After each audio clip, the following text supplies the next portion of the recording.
Breaking news చూస్తున్నాం. Telangana assembly ఎన్నికలకు నామినేషన్ల ఉపసంహరణ గడువు ముగిసింది. భారీ సంఖ్యలోనే అభ్యర్థులు తమ నామినేషన్లు వెనక్కి తీసుకున్నట్లు తెలుస్తోంది. బుజ్జగింపులు చర్చల నడుమ ప్రధాన పార్టీల రెబల్స్తో పాటు స్వతంత్ర అభ్యర్థులు సైతం తమ నామినేషన్లు విత్డ్రా చేసుకోవడం లాంటి పరిణామాలు కూడా చోటు చేసుకున్నాయి.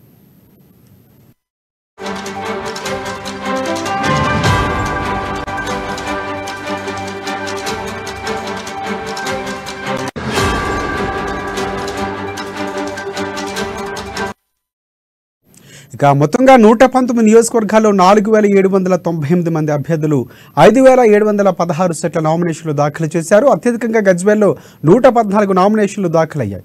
ఆ తర్వాత మేడ్చల్లో 67, కామారెడ్డిలో 58, ఎల్బీనగర్లో 50, కొడంగల్లో 15 మంది, బాలకొండలో 9 మంది బరిలో ఉండగా అత్యల్పంగా నారాయణపేటలో 7 మంది అభ్యర్థులు పోటీలో ఉండనున్నారు. అయితే అత్యధికంగా నామినేషన్లు దాఖలైన పలు స్థానాల్లో కొందరు నామినేషన్లు విత్డ్రా చేసుకున్నారు. సీఎం కేసీఆర్ పోటీ చేస్తున్న గజ్వేల్లో రికార్డు స్థాయిలో 114 నామినేషన్లు దాఖలు కాగా సగానికి సగం అభ్యర్థులు నామినేషన్లు ఉపసంహరించుకున్నారు. నిన్నటి నుంచి ఇప్పటిదాకా 58 మంది నామినేషన్లు వెనక్కి తీసుకున్నట్లు తెలుస్తోంది. మరోవైపు కాంగ్రెస్లో రెబల్స్తో అధిష్టానం జరిపిన చర్చలు ఫలించాయి. చాలా స్థానాల్లో రెబల్స్ తమ నామినేషన్లు వెనక్కి తీసుకున్నారు. సూర్యాపేటలో పటేల్ రమేష్ రెడ్డి, జుక్కల్లో గంగారాం, బాన్సువాడలో బలరాజు, అలాగే డోర్నకల్లో నెహ్రూ నాయక్, వరంగల్ ఈస్ట్లో రాఘవరెడ్డి, ఇబ్రహీంపట్నంలో దండెం రామరెడ్డి నామినేషన్లు ఉపసంహరించుకున్నారు. ఆదిలాబాద్లో బీఎస్పీ అభ్యర్థి ఇందిరా పోటీ చేసి నుంచి తప్పుకున్నారు. ఇక కాంగ్రెస్ పార్టీ అభ్యర్థి కంది శ్రీనివాసరెడ్డి మద్దతు తెలుపుతూ సీనియర్ నాయకులు బాలూరి గోవర్ధన్ ఆధ్వర్యంలో కాంగ్రెస్లో చేరారు. మరోవైపు బీజేపీ రెబల్స్ సైతం భారీ సంఖ్యలోని నామినేషన్లు వెనక్కి తీసుకున్నారని ఆ పార్టీ రాష్ట్ర అధ్యక్షుడు కిషన్ రెడ్డి స్వయంగా ప్రకటించారు.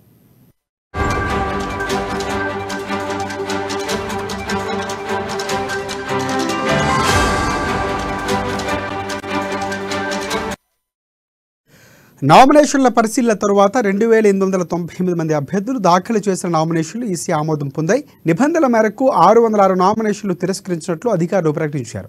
ఇక ఇప్పుడు ఉపసంహరణ గడువు ముగియడంతో ఎన్నికల బరిలో ఎంతమంది ఉన్నారు, దిగనున్నారనే సంఖ్యపై ఎన్నికల సంఘం నుంచి అధికారిక గణాంకాలు ఇంకా రావాల్సి ఉంది.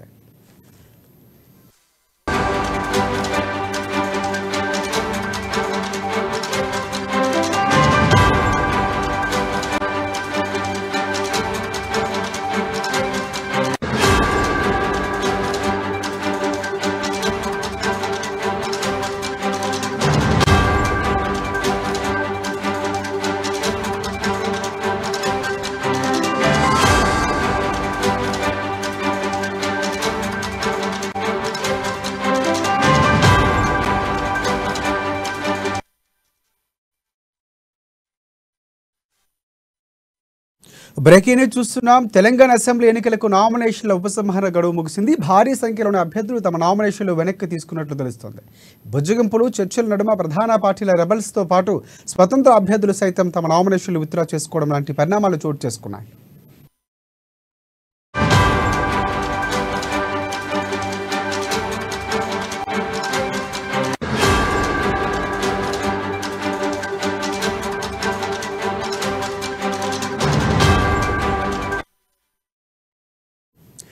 మొత్తం 119 నియోజకవర్గాల్లో 4798 మంది అభ్యర్థులు 5716 సెట్ల నామినేషన్లు దాఖలు చేశారు. అత్యధికంగా గజ్వేల్లో 114 నామినేషన్లు దాఖలయ్యాయి. ఆ తర్వాత మేడ్చల్లో 67, కామారెడ్డిలో 58, ఎల్బీనగర్లో 50, కొడంగల్లో 15 మంది, బాలకొండలో 9 మంది బరిలో ఉండగా అత్యల్పంగా నారాయణపేటలో 7 మంది అభ్యర్థులు పోటీలో ఉండనున్నారు. అయితే అత్యధికంగా నామినేషన్లు దాఖలైన పలు రాష్ట్రాల్లో పలు స్థానాల్లో కొందరు నామినేషన్లు విత్డ్రా చేసుకున్నారు. సీఎం కేసీఆర్ పోటీ చేస్తున్న గజ్వేల్లో రికార్డు స్థాయిలో 114 నామినేషన్లు దాఖలు కాగా సగానికి సగం అభ్యర్థులు నామినేషన్లు ఉపసంహరించుకున్నారు. నిన్నటి నుంచి ఇప్పటిదాకా 58 మంది నామినేషన్లు వెనక్కి తీసుకున్నట్లు తెలుస్తుంది. మరోవైపు కాంగ్రెస్లో రెబల్స్తో అధిష్టానం జరిపిన చర్చలు ఫలించాయి. చాలా స్థానాల్లో రెబల్స్ తమ నామినేషన్లు వెనక్కి తీసుకున్నారు. సూర్యాపేటలో పటేల్ రమేష్ రెడ్డి, జుక్కల్లో గంగారాం, బాన్సువాడలో బాలరాజు, డోర్నకల్లో నెహ్రూ నాయక్, వరంగల్ ఈస్ట్లో రాఘవరెడ్డి, ఇబ్రహీంపట్నంలో దండెం రామరెడ్డి నామినేషన్లు ఉపసంహరించుకున్నారు. ఆదిలాబాద్లో బీఎస్పీ అభ్యర్థి ఇందిరా పోటీ నుంచి తప్పుకున్నారు. కాంగ్రెస్ పార్టీ అభ్యర్థి కంది శ్రీనివాసరెడ్డికి మద్దతు తెలుపుతూ సీనియర్ నాయకులు బాలూరి గోవర్ధన్ ఆధ్వర్యంలో కాంగ్రెస్ పార్టీలోకి చేరారు. ఇక మరోవైపు బీజేపీ రెబల్స్ సైతం భారీ సంఖ్యలోని నామినేషన్లు వెనక్కి తీసుకున్నారని ఆ పార్టీ రాష్ట్ర అధ్యక్షుడు కిషన్ రెడ్డి స్వయంగా ప్రకటించారు.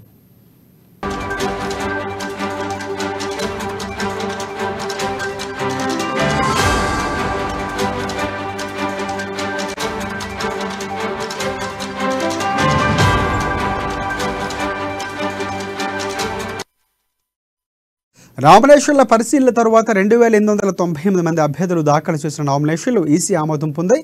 నిబంధనల మేరకు 606 నామినేషన్లు తిరస్కరించినట్లు అధికారులు ప్రకటించారు. ఇక ఇప్పుడు ఉపసంహరణ గడువు ముగియడంతో ఎన్నికల బరిలో ఎంతమంది దిగనున్నారనే సంఖ్యపై ఎన్నికల సంఘం నుంచి అధికారిక గణాంకాలు ఇంకా రావాల్సి ఉంది.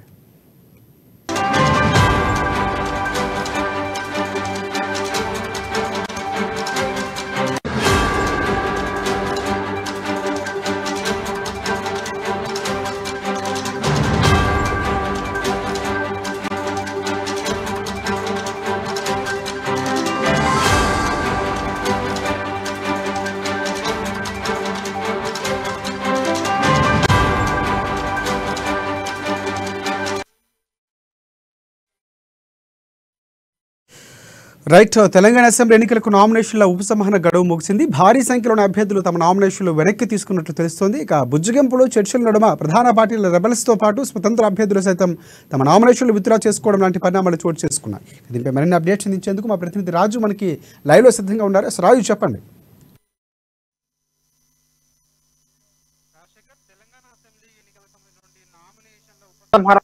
సేపటి క్రితమే ముగిసింది. మధ్యాహ్నం 3 గంటల వరకు కూడా అవకాశం కల్పించింది ఎలక్షన్ కమిషన్ నామినేషన్ విత్డ్రా చేసుకోవడానికి. అయితే ఈ నేపథ్యంలోనే భారీగానే ఈసారి నామినేషన్లు దాఖలయ్యాయి. అదే విధంగా విత్డ్రాల్ కూడా ఏదైతే ఉపసంహరణ కూడా అదే లెవెల్లో జరిగిందని చెప్పేసి కూడా ఇప్పుడు మనకు ప్రస్తుతం జరుగుతున్న సమీకరణాలు బట్టి చూస్తే మనకు అర్థమవుతా ఉంది.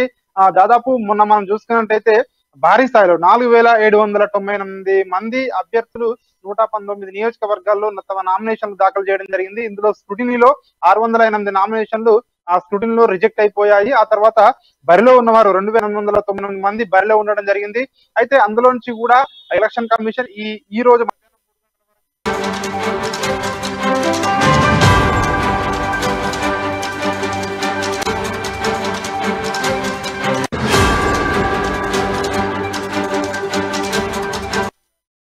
రైట్, బ్రేక్ న్యూస్ చూస్తున్నాం. తెలంగాణ అసెంబ్లీ ఎన్నికలకు నామినేషన్ల ఉపసంహరణ గడువు ముగిసింది. భారీ సంఖ్యలో అభ్యర్థులు తమ నామినేషన్లు వెనక్కి తీసుకున్నట్లు తెలుస్తోంది. బుజ్జగింపులు చర్చల నడుమ ప్రధాన పార్టీల రెబల్స్తో పాటు స్వతంత్ర అభ్యర్థులు సైతం తమ నామినేషన్లు విత్డ్రా చేసుకోవడం లాంటి పరిణామాలు చోటు చేసుకున్నాయి. దీనిపై మరిన్ని అప్డేట్స్ అందించేందుకు మా ప్రతినిధి రాజు మనకి లైవ్లో సిద్ధంగా ఉన్నారు.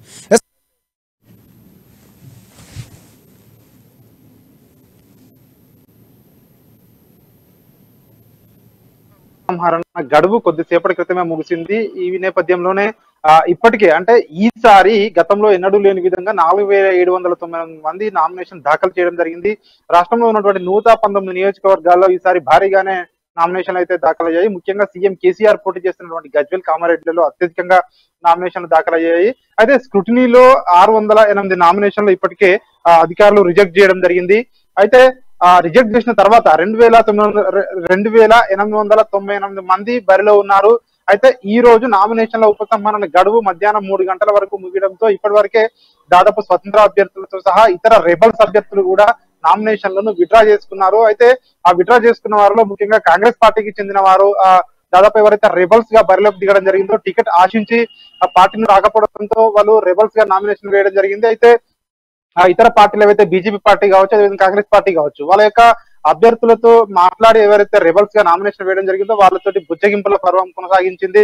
చాలా మందితో మాట్లాడడం జరిగింది. వాళ్ళకి ఫ్యూచర్ లో ఇతర పదవులు ఇస్తామని చెప్పేసి, ఏదైతే నామినేటెడ్ పదవులు ఉంటాయో అవన్నిటిని కూడా ఇస్తామని చెప్పేసి బుజ్జగింపులు చేసి చివరకు వాళ్ళతో నామినేషన్స్ అయితే ఉపసంహరించుకోగలిగించారు. అదే నామినేషన్ ఉపసంహరించుకున్న వారిలో ఒకసారి మనం చూసినట్టయితే ముఖ్యంగా సూర్యాపేటలో పటేల్ రమేష్ రెడ్డి, అదేవిధంగా జుక్కల్లో గంగారాం, బాన్స్వాడలో బాలరాజు, డోర్నకల్లో నెహ్రూ నాయక్, వరంగల్లో ఈస్ట్ లో జంగా రాఘవరెడ్డి, ఇబ్రహీంపట్నంలో దండెం రామరెడ్డి, సో పలువురు కీలక నేతలు అయితే తమ యొక్క నామినేషన్లను విత్డ్రా చేసుకోవడం జరిగింది. అదే విధంగా ఇతర ఇండిపెండెంట్ అభ్యర్థులు ఎవరైతే ఉన్నారో గజ్వేల్ నియోజకవర్గానికి వచ్చినట్టయితే సీఎం కేసీఆర్ పై చాలా మంది అసంతృప్తితో నామినేషన్ వేయడం జరిగింది. ముఖ్యంగా నిరుద్యోగులు కావచ్చు, రైతులు కావచ్చు, వీళ్ళందరూ కూడా నామినేషన్లు వేయడం జరిగింది. వాళ్ళతో కూడా చాలా మందితో కూడా పార్టీ పెద్దలు చర్చలు జరిపారని చెప్పి తెలుస్తా ఉంది. ఎందుకంటే ఓట్లు చీలిపోకుండా ఉండేందుకు ఎక్కువ మంది అభ్యర్థులు ఏదైతే బరిలో ఉంటే మెయిన్ ఎవరైతే ఉంటారో వాళ్ళకి ఇబ్బంది అవుతుందని చెప్పేసి, ప్రధాన అభ్యర్థులకు ఇబ్బంది అవుతుందని చెప్పేసి వాళ్ళతో కూడా చర్చలు జరిపినట్టు తెలుస్తా ఉంది. ఈ చర్చలు జరిపిన అనంతరం చాలా మంది వరకు భారీ స్థాయిలోనే దాదాపు 30 నుంచి 35 మంది వరకు కూడా నామినేషన్ విత్డ్రా చేసుకున్నట్టుగా కూడా మనకు సమాచారం అంతా ఉంది. అయితే దీనిపై అధికారికంగా ఇప్పటి వరకు అయితే ఎలక్షన్ కమిషన్ ఇంకా ఎట్లాంటి ప్రకటన విడుదల చేయలేదు. మరికొద్ది సేపట్లోనే అధికారికంగా ఎలక్షన్ కమిషన్ అధికారికంగా ఎంతమంది విత్డ్రా చేసుకున్నారు, ఎంతమంది బరిలో ఉన్నారు అనే అంశాన్ని కూడా కొద్దిసేపటి తర్వాత వెల్లడించే అవకాశం కూడా కనిపిస్తా ఉంది. ముఖ్యంగా ఈ నామినేషన్ లో ఎవరైతే ఉపసంహరణ తర్వాత బరిలో ఒక్కొక్క నియోజకవర్గంలో ఎంతమంది ఉంటారు అని చెప్పేసి కూడా ఎలక్షన్ కమిషన్ ఒక ప్రొఫార్మా తయారు చేస్తుంది. ఇందులో ముఖ్యంగా జాతీయ పార్టీలు, రాష్ట్ర పార్టీలు, రిజిస్టర్డ్ పార్టీలు, స్వతంత్ర అభ్యర్థులు ఇట్లా వరుస క్రమంలో వాళ్ళందరికీ కూడా అభ్యర్థులకు వాళ్ళకు గుర్తులు కూడా కేటాయిస్తారు. ఎవరైతే ఇతర పార్టీలు, నేషనల్ పార్టీస్ కానివచ్చు, రాష్ట్ర పార్టీలు వాళ్ళ గుర్తులు ఉంటాయి కాబట్టి పార్టీ గుర్తులు బై డిఫాల్ట్ గా ఇస్తారు. ఎవరైతే రిజిస్టర్డ్ పార్టీలు అదేవిధంగా ఇండిపెండెంట్ అభ్యర్థులు ఉంటారో వాళ్లకు ఎలక్షన్ కమిషన్ ఫ్రీ సింబల్స్ ఏవైతే ఉన్నాయో వాళ్ళ ఆప్షన్ గా పెట్టుకున్న గుర్తుల నుంచి ఒక గుర్తును కూడా కేటాయించే అవకాశం కూడా కనిపిస్తా ఉంది. సో ఇట్లా ఈ ప్రొఫార్మా అయితే ఉండే అవకాశం ఉంది. అయితే అభ్యర్థులు ఫైనల్ గా ఎంత మంది బరిలో ఉన్నారు అనేది మాత్రము మరికొద్ది సేపట్లో ఎలక్షన్ కమిషన్ వెల్లడించే అవకాశం కూడా కనిపిస్తా ఉంది. ఎందుకంటే మధ్యాహ్నం 3 గంటల వరకు కూడా ఈ వివిధ రాజకీయ పార్టీల నుంచి బుజ్జగింపుల పర్వం కొనసాగిందని చెప్పి కూడా మనకు తెలుస్తా ఉంది. అయితే రాష్ట్రంలో 119 నియోజకవర్గాల నుంచి కూడా డేటా మొత్తం హైదరాబాద్ కు రావాలి. సో హైదరాబాద్ లో చీఫ్ ఎలక్షన్ కమిషన్ ఆధ్వర్యంలో ఉన్నటువంటి ఎలక్షన్ టీం మరికొద్ది సేపట్లోనే ఈ డేటాను వెల్లడించే అవకాశం కూడా కనిపిస్తుంది. ముఖ్యంగా ప్రధాన రాజకీయ పార్టీలు కాంగ్రెస్ పార్టీతో పాటు బీజేపీ పార్టీ కూడా ఇట్లాంటి రెబల్స్ విషయంలో ముఖ్యంగా రెబల్స్ బరిలో ఉండడం వల్ల వాళ్ళ యొక్క పార్టీ అభ్యర్థుల గెలుపుపై ప్రభావం చూపిస్తుంది. కాబట్టి ఖచ్చితంగా రెబల్స్ అయితే ముఖ్యంగా వాళ్ళతోటి మాట్లాడి వాళ్ళ యొక్క ఏవైతే వాళ్ళ డిమాండ్స్ ఉన్నాయో వాటిని నెరవేరుస్తామనే దిశగానే మాట్లాడినట్టుగా కూడా మనకు తెలుస్తా ఉంది. అదేవిధంగా ముఖ్యంగా ఇండిపెండెంట్ అభ్యర్థులు ఎక్కడైతే ఎక్కువగా ఉన్నారో వాళ్ళతోటి కూడా చర్చలు అయితే జరిపి ఆ చర్చల అనంతరమే ఈ యొక్క నామినేషన్ ఉపసంహరణకు వాళ్ళందరూ కూడా ఓకే చెప్పినట్టుగా కూడా మనకు తెలుస్తా ఉంది. మొత్తానికైతే భారీ స్థాయిలోనే వివిధ ఆర్ఓ ఆఫీసులకు వచ్చి అభ్యర్థులు కూడా ఇండిపెండెంట్ అభ్యర్థులు కూడా తమ యొక్క నామినేషన్లను ఉపసంహరించుకున్నారని చెప్పి కూడా తెలుస్తా ఉంది. అయితే ఎంతమంది ఉపసంహరించుకున్నారనేది మాత్రం మరికొద్ది సేపట్లోనే తెలిసే అవకాశం కూడా కనిపిస్తా ఉంది. రాజశేఖర్, పార్టీకి సంబంధించి ప్రధానంగా ఈసారి ఎలాగైనా అధికారంలోకి రావాలని చెప్తున్నటువంటి నేపథ్యంలో హ్యాట్రిక్ కొట్టారని బీఆర్ఎస్ పార్టీ చూస్తే ఇటువైపు ఉన్నటువంటి పరిస్థితి కనిపిస్తుంది. ఈ నేపథ్యంలో సూర్యాపేట కానీ, పటేల్ రమేష్ రెడ్డి, జుక్కల్లో గంగారాం కానీ, బాన్సువాడలో బలరాజ్ కానీ వీళ్ళందరూ చూసుకుంటే కనుక ఈ నామినేషన్ల ఉపసంహరణ అనేది కాంగ్రెస్ పార్టీ కలిసి వచ్చే అంశంగా మనం భావించవలసిన అవసరం ఉందంటారు. ఖచ్చితంగా రాజశేఖర్, కాంగ్రెస్ పార్టీ అయితే ఈ యొక్క అసంతృప్తులు ఎవరైతే ఉన్నారో వీళ్ళని అయితే రెబల్స్ గా ఎవరైతే బరిలోకి దివారో వాళ్ళందరినీ కూడా సంతృప్తి పరచడంలో ఇప్పుడే విజయం సాధించిందని చెప్పి కూడా రాజకీయ విశ్లేషకులు భావిస్తా ఉన్నారు. ఎందుకంటే ఇట్లాంటి రెబల్స్ బరిలో ఉండడం వల్ల ఖచ్చితంగా పార్టీకి అయితే ఇబ్బందికర పరిస్థితులు ఉంటాయి. ముఖ్యంగా వాళ్ళు ఇప్పుడు పోటీ నుంచి తప్పుకొని పార్టీ అభ్యర్థి గెలుపు కోసం కూడా కృషి చేస్తామని చెప్పేసి కూడా వాళ్ళు చేస్తా ఉన్నారు. ముఖ్యంగా ఇందులో కాంగ్రెస్ పెద్దలు ఎవరైతే ఉన్నారో కాంగ్రెస్ పార్టీ రాష్ట్ర నేతలు కావచ్చు, అదేవిధంగా జాతీయ స్థాయి నేతలు కావచ్చు, ఇందులో చక్రం తిప్పారని మనం చెప్పవచ్చు. ముఖ్యంగా ఎవరైతే నామినేషన్స్ వేశారో వాళ్ళని ఉపసంహరించుకుంటే ఖచ్చితంగా చాలా మందికి డిసిసి పదవులు ఇస్తామని చెప్పేసి వాళ్ళకు ఏదైతే హామీ ఇచ్చినట్టుగా కూడా మనకు సమాచారం అంతా ఉంది. అదేవిధంగా మరికొంత మందికి ఈ ఎలక్షన్స్ తర్వాత పార్లమెంట్ ఎలక్షన్స్ కూడా దగ్గరలోనే ఉన్నాయి కాబట్టి కొందరికి అందులోంచి ఎంపీ సీట్లు కూడా ఇస్తామని చెప్పినట్టుగా కూడా తెలుస్తా ఉంది. మరికొందరికి నామినేటెడ్ పదవులు, ఎమ్మెల్సీ పదవులు కావచ్చు, అదేవిధంగా వివిధ కార్పొరేషన్ల చైర్మన్ కావచ్చు. సో ఇట్లాంటి ఏదైతే పార్టీలో కీలకమైన పదవులు ఉంటాయో ఇట్లాంటి పదవులు కానీ, ఏదైతే పార్టీ నుంచి నామినేటెడ్ కానీ ఇట్లాంటి వాటిల్లో ఖచ్చితంగా మీ సేవలను ఉపయోగించుకుంటామని చెప్పేసి కూడా వాళ్ళకైతే ఒక హామీ అయితే ఇవ్వడం జరిగింది, ఒక భరోసా ఇవ్వడం జరిగింది. ఈ భరోసా నేపథ్యంలోనే వాళ్ళైతే ఖచ్చితంగా పార్టీ లైన్ లో మేము ఉంటాము, పార్టీ లైన్ జవదాటమని చెప్పేసి కూడా ఆ మాట ప్రకారమే వాళ్ళందరూ కూడా నామినేషన్స్ ఉపసంహరించుకున్నారని చెప్పేసి కూడా మనకు తెలుస్తా ఉంది. వాళ్ళందరూ కూడా బయటకు వచ్చి ఖచ్చితంగా మేము పార్టీ అభ్యర్థి గెలుపు కోసం పనిచేస్తామని చెప్పి ఏదైతే చెప్తా ఉన్నారో ఈ నేపథ్యంలోనే కాంగ్రెస్ పార్టీ అయితే ఇప్పుడే సంబరాలు కూడా చేసుకుంటా ఉన్నారు. ఎందుకంటే దాదాపు అన్ని నియోజకవర్గాల్లో 1-2 నియోజకవర్గాలు మీద దాదాపు ఏ నియోజకవర్గంలో కూడా ఇప్పుడు రెబల్స్ అనే బెడద అయితే కాంగ్రెస్ పార్టీకి లేదని చెప్పవచ్చు. ఇక బీజేపీ పార్టీ విషయానికి వచ్చినట్టయితే బీజేపీ రాష్ట్ర అధ్యక్షుడు కిషన్ రెడ్డి కూడా చెప్తా ఉన్నారు, ఇప్పటికే మా రెబల్స్ అభ్యర్థులు ఎవరైతే ఉన్నారో వాళ్ళతో మాట్లాడడం జరిగింది. వాళ్ళందరూ కూడా పార్టీ మాట, మా అధ్యక్షుడు అంటే ఆయన మాట విన్నారు, సో ఆ మాట ప్రకారమే విత్డ్రా చేసుకున్నారు అని చెప్పి కూడా చెప్తా ఉన్నారు. కాబట్టి దాదాపు రెబల్స్ ఈసారి తక్కువగానే బరిలో ఉన్నారని చెప్పవచ్చు దీని ప్రకారం బట్టి చూస్తే. అదేవిధంగా ఇంకా ఇండిపెండెంట్ అభ్యర్థులు ఎంతమంది బరిలో ఉన్నారు అనే విషయం మాత్రం మనకు అధికారికంగా మాత్రం తెలియాల్సి ఉంది. రాజశేఖర్, సంబంధించి అంటే ఇలాంటి బాధ్యత, ఎందుకంటే ఓటర్లు ప్రభావితం చేసే నాయకులు పోటీలు ఉంటే ఖచ్చితంగా ఎంతో కొంత డిసడ్వాంటేజ్ అయ్యే అవకాశాలు కనిపిస్తున్నాయి. సో ఇలాంటి నేపథ్యంలో చర్చలు జరిపి సఫలీకృతం చేయడంలో ఎవరు కీలకంగా భావించారు, ఎవరు దాన్ని ఉన్నటువంటి పరిస్థితి కనిపిస్తా ఉంది? ముఖ్యంగా కాంగ్రెస్ విధంగా రేణుకా చౌదరి చర్చలు జరిపినట్టుగా కూడా మనకు తెలుస్తా ఉంది. అదేవిధంగా వాళ్ళు కాకుండా ఎవరైతే కీలక నేతలు పిసిసి ఉపాధ్యక్షులు ఉన్నారో వాళ్ళు కూడా చర్చలు జరిపారని చెప్పినట్టుగా కూడా తెలుస్తా ఉంది. రేవంత్ రెడ్డి కూడా ఈ రోజు ఉదయం కూడా కొందరితో ఫోన్ లో మాట్లాడినట్టుగా కూడా తెలుస్తా ఉంది. ముఖ్యంగా కాంగ్రెస్ పార్టీ నుంచి వాళ్ళకు స్పష్టమైన హామీ రావడంతోనే వాళ్ళు ఈ నామినేషన్ల నుంచి వాళ్ళు పక్కకు తప్పుకున్నారని చెప్పేసి కూడా మనకు తెలుస్తా ఉంది. అదేవిధంగా కేసీ వేణుగోపాల్ కానివచ్చు, అదేవిధంగా ఈ ఠాకరే కావచ్చు, వీళ్ళందరూ కూడా ఎవరైతే బలమైన అభ్యర్థులు ఉంటారో వాళ్ళతో మాట్లాడినట్టుగా కూడా మనకు తెలుస్తా ఉంది. వాళ్ళ యొక్క హామీ మేరకే వాళ్ళు పోటీలో నుంచి వాళ్ళు నామినేషన్ ఉపసంహరించుకున్నారు అని చెప్పేసి కూడా మనకు తెలుస్తా ఉంది. ఇక ఇతర పార్టీలు అంటే బీజేపీ పార్టీ కావచ్చు, అదేవిధంగా బీఆర్ఎస్ పార్టీ కావచ్చు. బీఆర్ఎస్ పార్టీకి ముఖ్యంగా రెబల్స్ అనేవి ఎక్కువగా లేరని చెప్పవచ్చు. కానీ ఇండిపెండెంట్ అభ్యర్థులతో ఎవరైతే ఇండిపెండెంట్ అభ్యర్థులు బలమైన నేతలు ఉన్నారో వాళ్ళతో ఇబ్బందికర పరిస్థితులు ఉంటాయని చెప్పేసి ముఖ్యంగా గజ్వేల్లో కానివచ్చు, కామారెడ్డిలో కావచ్చు, ఈ రెండు నియోజకవర్గాల్లో దాదాపు మెజారిటీ అభ్యర్థులను, స్వతంత్ర అభ్యర్థులను ఇప్పటికే ఉపసంహరించుకున్నారని చెప్పేసి కూడా అక్కడి నుంచి మనకు వార్తలు అంతా ఉన్నాయి. అయితే ఎంతమంది ఉపసంహరించుకున్నారా అనేది మాత్రం తెలియాల్సి ఉంది. కానీ పెద్ద మొత్తంలోనే ఉపసంహరించుకున్నారు. గజ్వేల్లో కూడా దాదాపు ఈ 30 మంది వరకు కూడా ఉపసంహరించుకున్నారని చెప్పేసి కూడా వార్తలు వస్తా ఉన్నాయి. Rajasekhar, thanks for updates Raju.